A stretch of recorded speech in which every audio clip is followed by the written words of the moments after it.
Hello all. Welcome to Breaking on the Daily. Today, I'm Kel Kidman, and we're beginning with Biden's National Security Advisor pick. Jake Sullivan says that the U.S. should encourage China's rise. And, oh boy, this has been quite a trip. It's quite interesting. We have a few stories on China today, and this is just the beginning, but just in case you weren't convinced that Biden was Beijing Biden, his national security advisor has said in the past that the U.S. should support China's rise to essentially being the prominent global power. And as well today, you're going to see a lot. There was a story in NBC, published by NBC, an editorial that says China will be deciding U.S. foreign policy. This is going to be due to the Biden administration, though the article pretends that it isn't. It's just China's worrying. Of course, they are our major economic threat, and as I said earlier, this isn't the only China story we have today. You see, there was a visit to Taiwan from the Trump administration. They sent a military advisor, essentially, to Taiwan to talk, foreign policy, that sort of thing. And this got leaked. And China has fumed because they believe themselves to be the rulers of Taiwan, despite them not being that.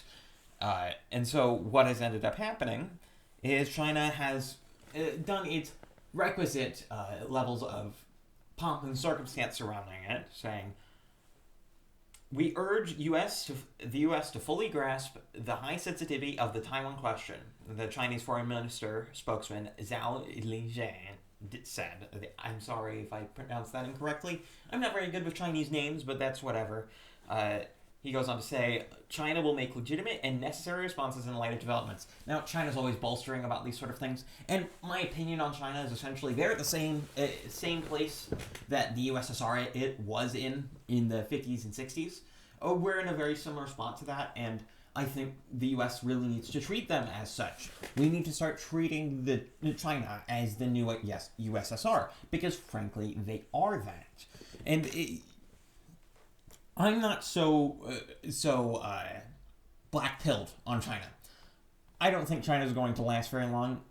Their strategy for gaining world dominance is not an inherently bad one. But the problem is their strategy of manipulating their markets to seem as good as possible for as long as they can possibly do so is good short-term and can make them look very scary right now. But long-term and what's going to happen over the next decade or two, this is a long-term prediction. It's not something I expect to happen within 5 years or so. I was looking at the numbers for coronavirus, though, earlier this year, and their economic numbers earlier this year. And I was thinking that maybe it would happen earlier, but it's not seeming as though that's going to be the case. Though it did show some inherent weaknesses in the Chinese economy earlier on this year. So that's something to look at and something to analyze. I'm not fully prepared or equipped. I'm not well read enough to properly analyze that entirely.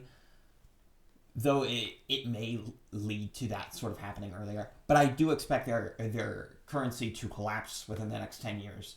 Because it's just an inevitability that these sorts of economic stilts that you do with the economy, where you fake value, essentially, which the Chinese government has been doing for a very long time, eventually what ends up happening is all of that comes to light. And when it happens, you lose all trust in the currency. You lose all trust in everything. And yeah, the U.S. has these same sort of problems, kind of, with our currency. We do a little bit of currency manipulation over here. But it's nowhere near to the same extent. And so even though the U.S. has been manipulating our currency for a longer absolute amount of time than China has the problem of the fact that they're doing way more. And so they're probably going to end up collapsing much faster than the U.S. will, especially considering that the U.S. still has legitimate values backing their dollar, as opposed to China, where they don't really. I mean, their manufacturing power is nothing to be scoffed at, to be clear, but it's not as though it can't be replaced by other countries. Taiwan exists, Vietnam exists, Singapore. We have lots of other countries that could replace China's manufacturing output. It's not impossible, particularly the Chinese government. So I'm not of the opinion. I'm not black-pilled on China. Essentially, I do think there are many ways that the U.S. will be able to deal with China and retain our spot as the global power, at least for the time being. But it isn't to say that I think it's impossible that China could do a power play and actually gain some sort of massive global power. That is entirely possible. The reason China is one of the issues that legitimately worries me, as opposed to most other issues, which I'm mostly ambivalent on, other than my opinions. This is an issue which is legitimately important and important to the long-term health of the society, particularly in the U.S. And it's very, and frankly, worldwide. And so it does worry me that they are even within striking distance, which I do believe they are. Even if I do believe that the chances that they actually succeed in this play is very low. That is just something. You always need to keep in mind, though, that China, while they're always positioning themselves in the highest position of strength they could possibly do, or they could possibly get away with. They're always trying to lie to you, to try and convince you they're in a better spot than they actually are. That is what China does. That's what they've been doing for years. That's their whole MO. That's what you get from these sort of dishonest regimes, these dishonest dictatorships. That's what you need to expect. And so when you see China having all of these good economic numbers that you're seeing right now, some of those are real. The manufacturing output and the exports to the U.S. are real. They are real improvements. But everything else and all of these sort of improvements that they say they have, you can expect them to be less than they're actually showing you. Or at least exaggerated in such a way that it seems better than it actually is. But we also have more stories in terms of China and other things which are kind of worrying, and that is the Chinese government is spending millions on ads in U.S. newspapers. And this doesn't just go beyond the sort of sidebar ads, sort of the Google ad thing.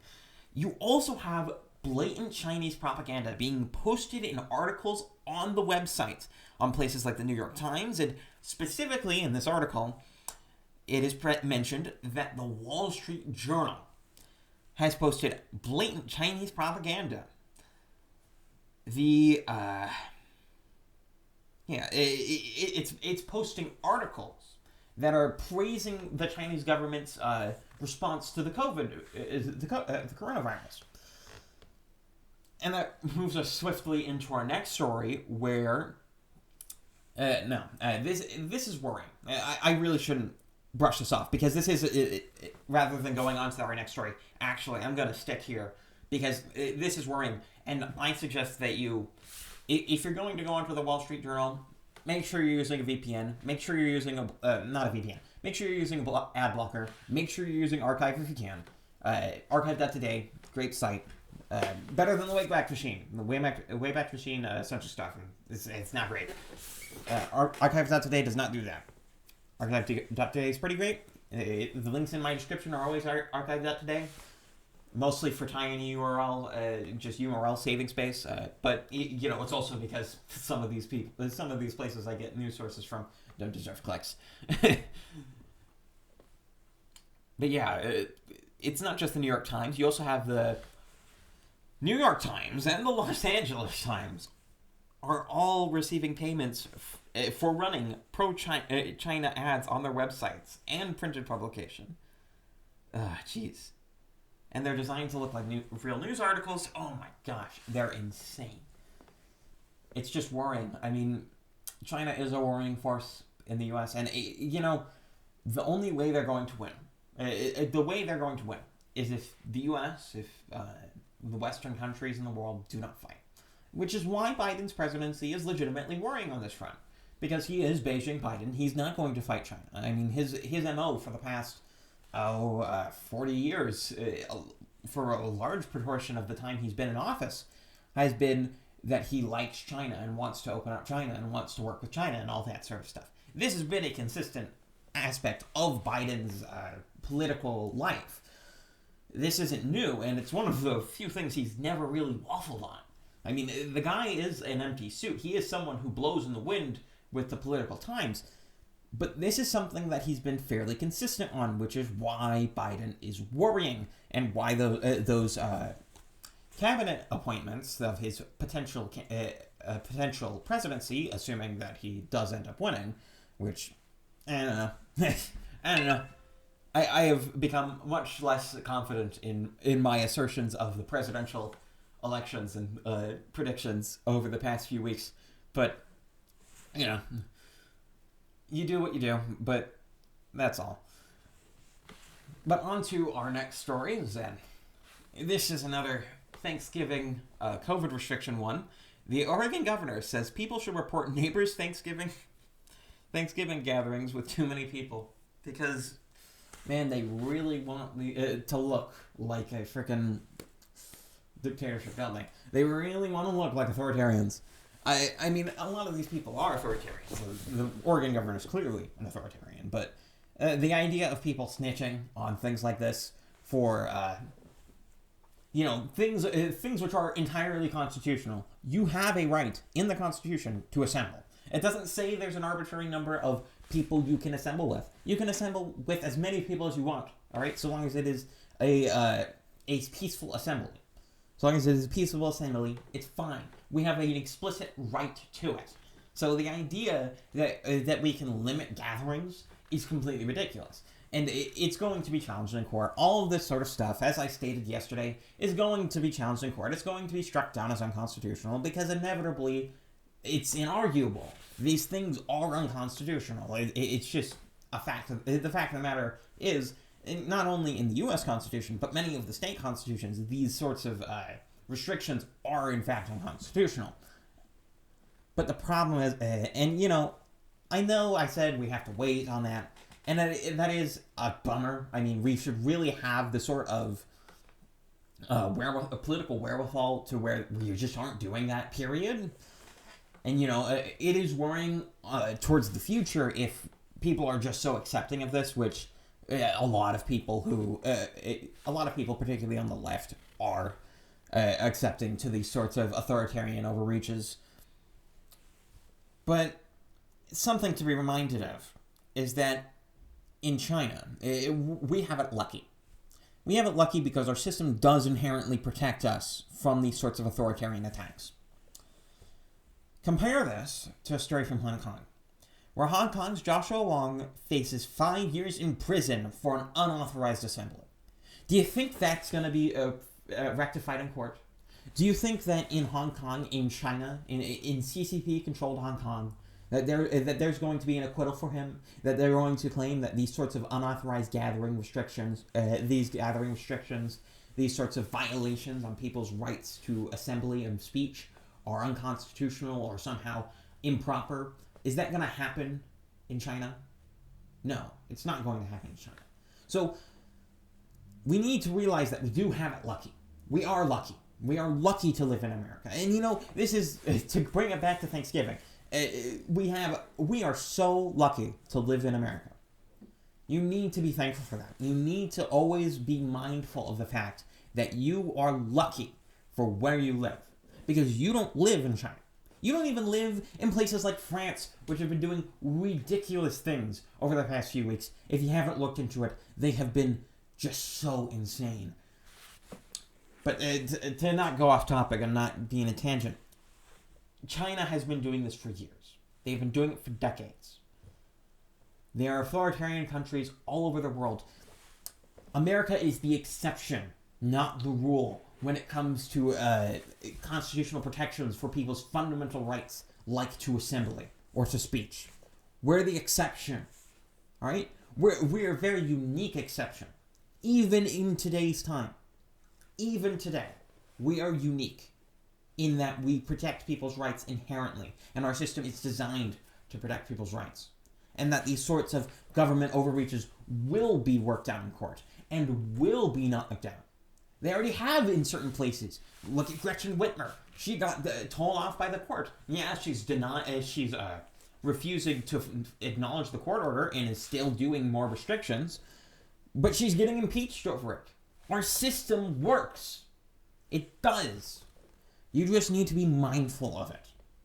And the way you be mindful of it is you be grateful for it. You acknowledge the fact that we live in this great system that isn't going to be broken by a single president. It isn't going to be broken by a single activist judge. It's not going to be broken by a single partisan person. In fact, it's designed to deal with these people. The founders were smart. They acknowledged that partisanship in politics was inevitable. That the sort of political dogfights that you see with party politics is inevitable. They acknowledged it, and they designed the system to work around it. So be grateful for that. You need to be grateful for that. Because you don't have that in a lot of countries. You don't have that in Hong Kong. But on to our last story of the day. Rand Paul says that the DC U.S. attorney will not investigate the protesters that essentially assaulted him at the RNC, or attempted to assaulted his bodyguards. Not even investigate. Now, I said just barely that our system is great, and it does lead to very great things. We protect a lot of people's rights. And, this leads on from you need to protect it, because you don't just need to look at the presidency. You don't just need to look at Trump and Biden. Those aren't the most important elections. Because who's affecting the day-to-day lives of most people? Who are the people enforcing these sorts of mask mandates, authoritarian dictates, stay-at-home orders, all these sorts of business closures and that sort of thing? It's the district attorneys. It's the sheriffs. It's these local elections, these local elected officials that you can influence directly. These people that barely get any votes, sometimes only a few thousand in their elections. You need to pay attention to these elections. These are important things. So you need to focus on these things. You need to be an active participant in your own society. Okay? I'm not saying that you should be a part of the collective and that you should subordinate yourself to it. But you should be active as an individual in the group of which you are born into. You should be active. You should be cognizant of all of these sorts of things that are going on. All of these sorts of minuscule local elections. Because if you want to solve the problems that we have in our society today and in our political system, of which we do have some, you need to be active. If you want to solve the fact that we have so many crony politicians in the Senate and in the Congress, well, you need to focus on the Senate and the Congress in your own state. You don't need term limits. Yeah, term limits will be nice, but is it going to solve the problem? No, it's not going to solve the problem. All it's going to do is create a revolving door of people who are going to come in and out for the establishment. It's not going to destroy them. It is not going to destroy the sort of laziness that we see in our legislative branch today. What's going to fix that is looking at these local elections, looking at these state elections, and actually acknowledging them, being cognizant of them, realizing that you have an influence, not necessarily of the presidential election, but of the Congress. You need to be able to vote out people who are cronies. If you don't like cronies, vote out the cronies. You can do that. Get other people to vote out the cronies. Get other people to be cognizant of more than just the presidential election. That would fix so many problems in our political system. It would fix so many issues. But it doesn't happen. Because people are more focused on their pet issues, like term limits. Like, let's create an amendment to lock the Supreme Court at 9, as if that would do anything. Let's limit the sort of powers that the executive has. No, there's no problems with the Constitution. The Constitution doesn't need to be amended. It's fine. Most of the amendments that have been added to the Constitution, and not all of them to be clear, but many of them have been backed. I mean, just take the frickin', I think it's the 17th, the income tax one. That one's terrible. It's a terrible thing. There's an amendment to the Constitution that made senators elected officials rather than appointed officials. That's another bad one, because that fundamentally weakens the role of the Senate as it is designed. It's designed to be a role for the state, not for the people. It's designed that the state government has representation in the federal government, but now they don't. And what have you seen in the meantime? A great erosion of a lot of state powers. I mean, pretty much up until Donald Trump's presidency. He has been, which, by the way, Donald Trump has been the most federalist president of my lifetime. By far. It's not even close. Okay? But I think we've gone off into the weeds here. Very much off into the weeds. And I think, and that's the last story for the day, so this is where I'm going to leave you today. This has been Breaking on the Daily. I'm Kel Kidman, and I'm out.